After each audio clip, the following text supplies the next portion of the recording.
Арулар би ансамблінің құрамында 6 мен 9 жас аралығындағы 4 қыз өнер көрсетеді. Талантты өнерпаздардың бимен айналысқанына 10 айдың жүзі болған. Аз уақыт ішінде олар ұлттық әрі заманауи бағыттағы билерді меңгеріп, алғаш рет сайысқа қатысты. Тамыз айының 11 мен 14 аралығында өткен байқауда жекпе-жек келбелейік атты қос туындыны көпшілікке тарту етті. Осы арқылы қазақтың ұлттық биін паш етіп, модерн хип-хоп бағыттарында да өнер көрсетті.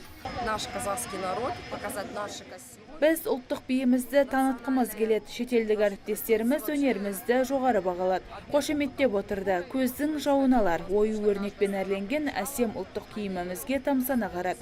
Алдағы уақытта да ізденіп өнерімізді өрлетеміз. Арулар би ансамблі жастардың уақытын тиімді ұйымдастыру орталығының аясында ашылған. 2013 жылы жұмысын бастаған.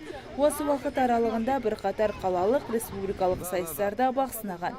Грузиядағы байқау қоржынындағы халықаралық деңгейдегі ауқымды алғашқы сайысы. Мен биге бір жылдан бері қатысамын, маған биге қатысқан ұнайды. Біз бұл байқауға өте қатты дайындалдық, біз гран-приға қуаныштымыз. Алдағы арманым тағы да байқауларға қатысып, қазақтың ұлттық биін әлемге танытқым келеді. Ұжым алдағы уақытта мәртебелі жарыстарда бой көрсетіп, шеберліктерін шыңдамақ. Топ жетекшісінің айтуынша тың дүниені жарыққа шығармаққа демеуші қажет. Таңшолпан Шамбай, Айдос Игіліков, Абзал Турабеков, ТВК телеарнасы.